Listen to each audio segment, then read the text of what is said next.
The Mario movie has a big problem. Now, I know what you're thinking. Kenny, the Mario movie made over $1 billion at the box office. It's the highest grossing video game movie ever. What problem could it possibly have? Well, don't worry. Like the thumbnail says, it's also a good thing. But first, let me start by saying I love this movie. I thought it was fantastic. And this is coming from a huge Mario fan. I've been playing Mario games for as long as I've been playing video games. Literally, some of the first memories I have is sitting on the floor in front of the TV playing the original Mario. Yeah, the one that came with Duck Hunt. Since then, I've played just about every Mario game. Mario World, to this day, is still one of my all-time favorites. I was there when Mario took his first steps into 3D on the N64. In fact, I was the only one of my friends who collected all 120 stars. When Mario went back to 2D, I went out and bought a Nintendo DS just to play it. Dr. Mario, Mario RPG, Paper Mario, Mario Kart, Mario Party. No matter the genre, if it has Mario in it, it's a better game for it and is at the very least worth checking out. Which is why when I heard about the Mario movie, I was very excited. I've been looking forward to watching this since it was announced. That is until the voice actors were revealed. Chris Pratt as Mario from the start just seemed like such a bad idea. And honestly, other than Jack Black, I thought all of the casting was bad. So going into it, the voice acting was my biggest concern. But I must admit, by the end, it didn't bother me at all. In fact, I liked it. And that's, I think, thanks to something very clever. The first time we see Mario, it's during an ad for his plumbing business. And it's all done with the classic Mario voice. And I love that the movie started this way. It gave us what we all expected right off the bat. Hearing Mario's voice the way we all recognize it was very satisfying and validating, especially to those of us who are already complaining. It's almost as if Nintendo heard our complaints and was like, here you go. Is this how you want the movie? It's me, Mario, and Luigi. And it turns out, no. Hearing that voice so soon makes it clear how annoying it would have been for an entire movie. So very quickly, I was on board with what Chris Pratt and the others had to offer, and I think they actually deserve a lot of credit for how they portrayed their characters. In addition to the voice actors, I think the visual design and art department also deserve some immense credit. The entire movie looks absolutely amazing. I mean, this is one of those movies that you could watch without the volume and still enjoy it. It looks that good. What is this place? And I'm especially impressed with their overall attention to detail. So many visual cues were taken directly from the games, like Mario fluttering his hands behind him while he runs, or that little Mario Kart hop he does right before he drifts for a speed boost.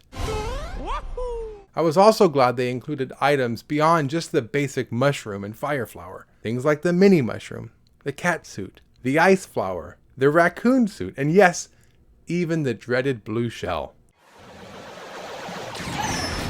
And when it comes to characters and cameos, this movie took it next level. Goombas, Shy Guys, Dry Bones. Whatever those things are! And I was surprised at how much I enjoyed hearing the kids all around me in the theater shouting out the names of the characters that they recognized. I usually hate watching kids movies in theaters for this exact reason. They just make too much noise. But in this case, because I'm already such a Mario fan, hearing their excitement actually made me more excited. So this was definitely a good theater experience for me. Altogether, it was just so surreal to see everything from the games come to life, which seems like a stupid compliment. I mean, why wouldn't a Mario movie use a bunch of stuff from the Mario games? But honestly, I was worried they wouldn't, because Sonic didn't. Remember those movies? There were a few scenes that took place in the Emerald Kingdom, but let's face it, both of the Sonics were pretty much live-action movies with far less to do with the video games than you'd expect. And even though that was a common complaint at the time, the Sonic movies did well. Sonic the Hedgehog 2, up to that point,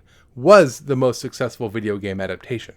So it would have made a lot of sense for Mario to follow in Sonic's footsteps and just go live action, and not prioritize including as much stuff from the games. But thank goodness Nintendo didn't lose sight of what fans wanted to see in the first place. Okay, now on to Mario's big problem, which is also, interestingly enough, a big strength, and that is its pacing. The first time through, I thought the pacing was just fine, mostly because when you don't know where a movie is going, you just kind of roll with it. And I was going along for the ride and just enjoying everything I was seeing. We were just moving around between every location and set piece faster than I can even start to get bored. From New York to the Mushroom Kingdom, Bowser's Castle, the Jungle Kingdom.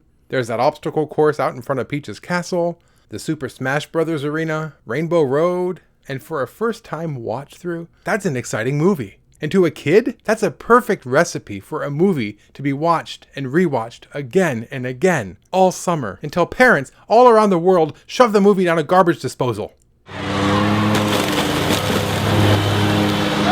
The problem is, I'm not a kid. And after watching it a second and third time, I got a much better sense of how the movie's pacing really was a hindrance. The characters were all so underdeveloped and the story had so many inconsistencies and plot holes. The point this became most clear to me was when Mario was training with Princess Peach out at the obstacle course in front of the castle.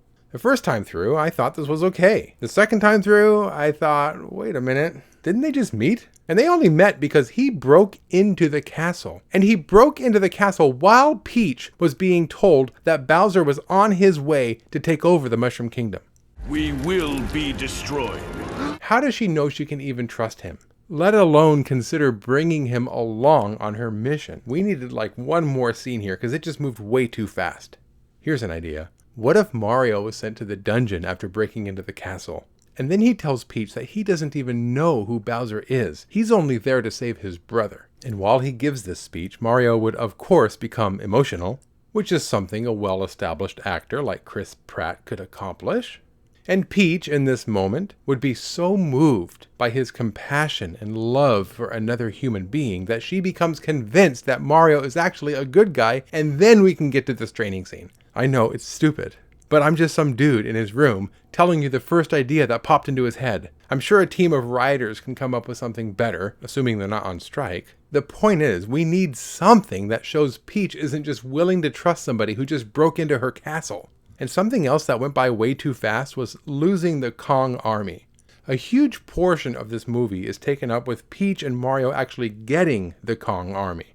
They go on a long journey through all the other kingdoms to get to the jungle so they can actually ask Cranky Kong for help, only to be forced into battle with Donkey Kong before finally getting the army, and then they lose the army within just a few minutes. Now, the first time through, I didn't have any complaints. I assumed they'd just eventually come back to help.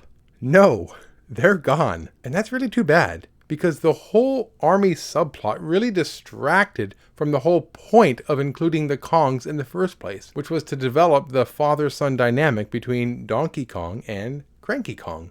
Donkey Kong is so desperate for his father's approval and is constantly trying to earn his respect. I think a better way to highlight that dynamic would have been to have Cranky Kong be reluctant to lend his army.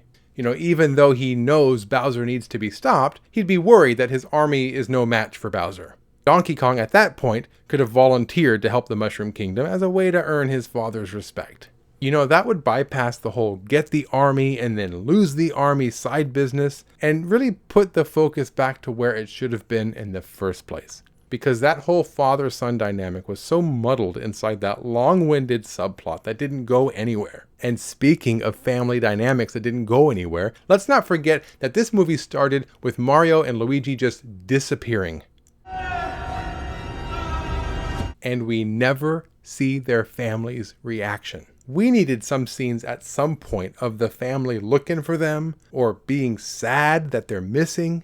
We got nothing. The only scene we get of the family is when we come back to New York at the very end, and they're just sitting around a table eating dinner as if nothing happened. There are countless other examples of characters and situations that were set up and then just left behind as soon as the plot decided to move on. But I don't want to go into too much detail here because at some point I want to be finished with this video. The point is, the movie was in a rush to finish as soon as it started. And for kids, that's a good thing because they don't know any better and they just like seeing Mario on the TV. But for adults, even though this movie did deliver in a lot of ways, it certainly doesn't have a lot of substance. But hey, it's just a kids movie. And if you really want substance, we can wait for the sequel. My name's Kenny, and those were my thoughts. I'm looking forward to reading yours in the comments. Just be nice down there. Oh man, can you imagine a Mario movie with Mario's voice the whole time? Oh, that'd be so annoying. Too bad about Kenny, huh? Life in the big city.